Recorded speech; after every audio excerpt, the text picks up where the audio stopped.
I'm Dan Rosenberg, And I'm Stephany Lang. and we'd like to welcome you to 11 Minutes with Octane 11, a B2B marketing mini podcast where we talk with experts in B2B marketing about real life challenges and solutions in this complicated space in just 11 minutes, because no one has time to listen to long form podcasts, least of all B2B marketers who are using more tools than ever and are under more pressure than ever to deliver breakthrough messaging and business impact.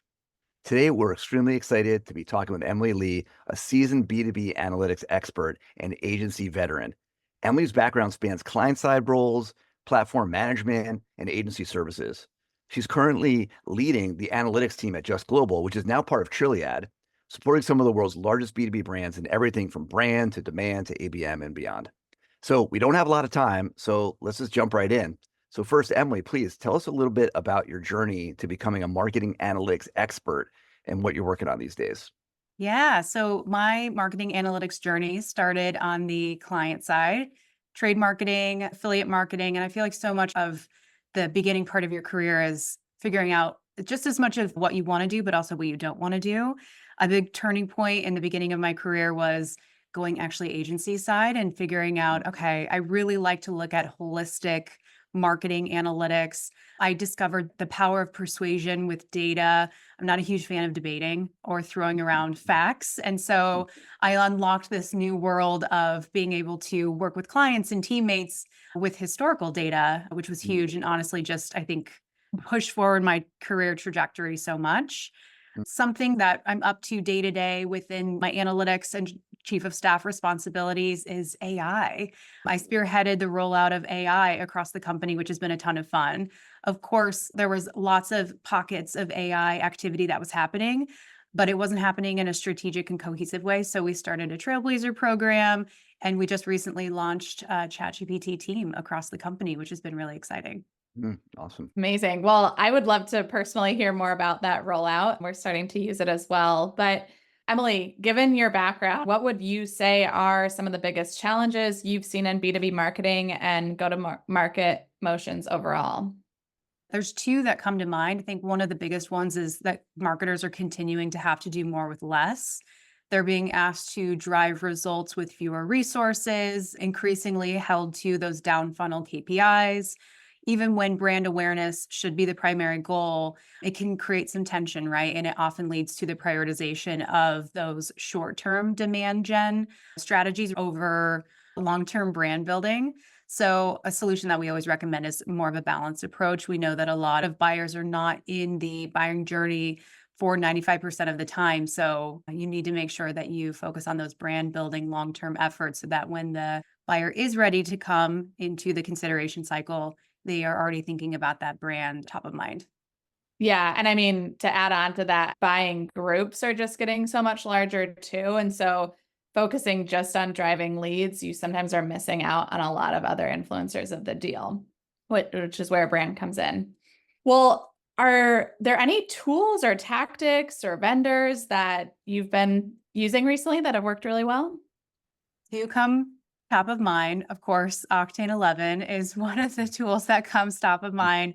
Fantastic for the full funnel measurement. It helps us track the buying journey across all those touch points, and it really helps tell that more sort of cohesive story using the account-based insights, which are really critical for marketers and sales team members. The other one is ChatGPT Team AI, right? It's been such a game changer. It increases productivity, it supports content creation, it enables more personalized customer interactions within marketing. So, for example, today within our AI training that we did, we really emphasized prompt engineering and the customization of GPTs to ensure that AI combined with the human touch really can increase the creativity and really get away from the mediocrity that AI can spit out, and if you don't customize the model. Oh yeah, 100%. We've all had those experiences of testing with ChatGPT and doesn't quite get what you need, but you can train. It just needs that prompting, Yeah. and the data input, and that's obviously a big thing that piece that we think about is how do you get the data integrated, standardized, normalized across your channels, and then across all the companies that are on a platform so that you can apply the data across as many sources as possible to make the best decisions and predictions. And that's feels like we're just at the beginning of that. Yeah, it's exciting. What would you say is something that everyone gets wrong in B2B marketing? So bringing together some of the responses with my prior answers, you can see where my head is at lately. The short-term focus on demand generation tactics, it overshadows the need for the brand building. Like we've said, those buying groups are getting larger, that 95% rule, making sure that we are building that constant brand awareness so that whenever the buyer is ready, that brand is top of mind. And like we mentioned a moment ago too, AI is incredibly useful. It can also contribute to scaling mediocrity if used incorrectly. So I think this results in a lot of campaigns looking the same: ads, copy, strategies, channels used, even measurement strategies, because marketers, I think, can tend to stick to the norms, stick to the industry norms, where fewer marketers are pushing the boundaries, which is a shame. So I think this ultimately leads to this lack of differentiation, which prevents brands from really standing out in a very, very crowded marketplace these days. Yeah, we actually are doing a lunch and learn series on leveraging AI and B2B marketing. And that was a top theme, that we're all starting to use it, but are everyone's ads going to start looking the same if we rely on it too heavily? So very real challenge we should be aware of. So to switch gears a little bit, if you had one wish for a tool or capability for B2B marketers, what would that be?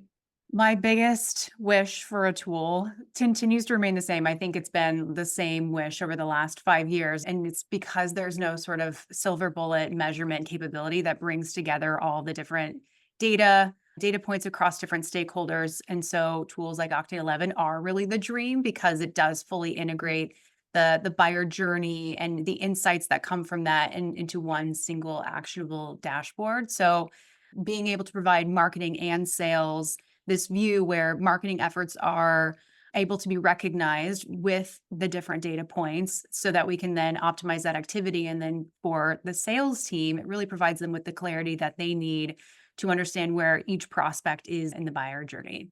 Amen to that. We're working on it, and it's looking good. So I'm excited to hear you say all that. Love What it. would you say is a recent win that you've had in B2B marketing or just in life?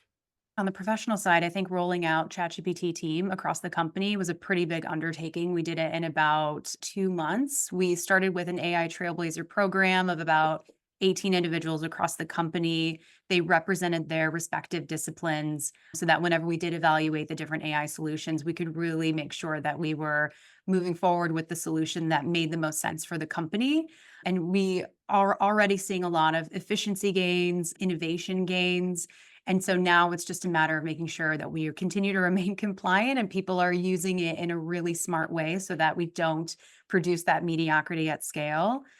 On the personal side, I think many people who know me well know that I'm massively passionate about volunteering and advocating for the fight to end Alzheimer's, because it's not if, it's when you will be touched by this disease. So recently, my efforts were taken to the next level through being accepted as a board member with the Illinois Chapter Alzheimer's Association board. So very much looking forward to having the opportunity to just make an even bigger impact with such an amazing group of individuals.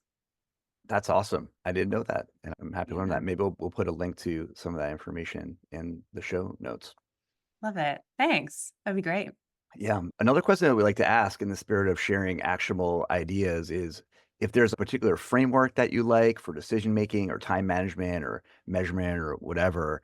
Well, for example, one that I heard recently is the French fry analogy for scaling your time. Matt Blumberg, who is the CEO, the founder and CEO of Return Path, and he's now the CEO of Bolster, which is a next generation executive search platform.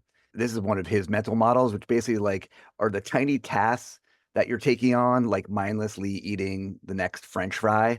Or should you be thinking about the big idea, like the next plate of French fries or the next meal, and trying to figure out how you get out of the minutia?